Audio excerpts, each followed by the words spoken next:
दसऱ्याचे तुम्हाला खूप खूप शुभेच्छा। आज मी चंद्रघंटा देवी बद्दल बोलणार आहे।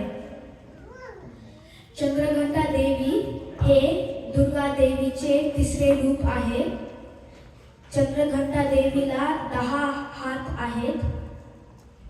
एका हातात कमळ आहे आणि दुसऱ्या हातात वेगवेगळे शस्त्र आहेत। तिचे वाहन सिंह आहे। एकदा महिषासुराने स्वर्गावर हल्ला केला। सगळे देव खूप घाबरले, कारण महिषासुराला ब्रह्माचा वरदान होता। म्हणून सगळे देव खूप घाबरले आणि मग दुर्गा देवी प्रकट झाली आणि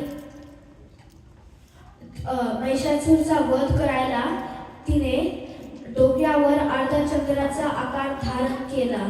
मग तिने महिषासुराचा वध केला आणि ह्याच्यामुळे आपण आज चंद्रघंटाची पूजा करतो नवरात्रीच्या तिसऱ्या दिवसाला।